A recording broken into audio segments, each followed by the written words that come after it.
Hello guys! So today's vlog mga idol ay pumunta na naman tayo gumala. Ayan, at dahil napagod tayo na may nakita tayong kainan dito ng mga street foods.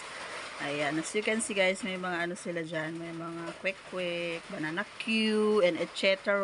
Ayan. At ang aking pinili guys ay yung ano ng manok. Ewan anong tawag doon.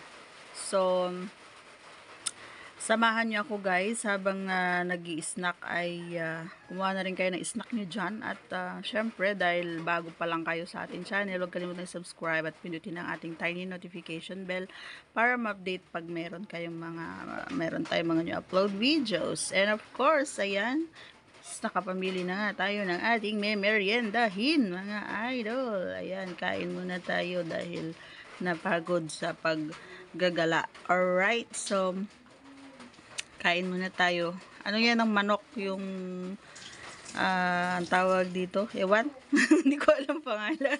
Bahala kayo manghula.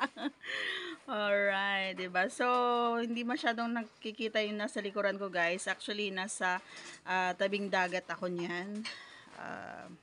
Sa gilid lang ng kalsada yung mga yung kinainan natin. So, masarap pati yung pagkain. Actually, pangalawang order ko na yan guys. Naubos ko na yung una. Ang unang in-order ko dyan ay quick. Yung maliliit na itlog ng pugo na orange. Yun yung aking unang kinain. Hindi ko lang na-i-video kaagad dahil nakalimutan ko. Vlogger pala ako. Pag gutom ka talaga, marami kang makakalimutan. So, ayun nga guys. As I've said, nasa tabing kalsada tayo at nasa harap tayo ng dagat. Ayan. At mamaya ay ipapakita ko sa inyo kung ano yung magandang view ng dagat na sinasabi ko. Aking igagala kayong lahat. Ayan. Syempre, kumain din kayo para hindi kayo natatakam habang ako ay kumakain.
Thanks for watching everyone!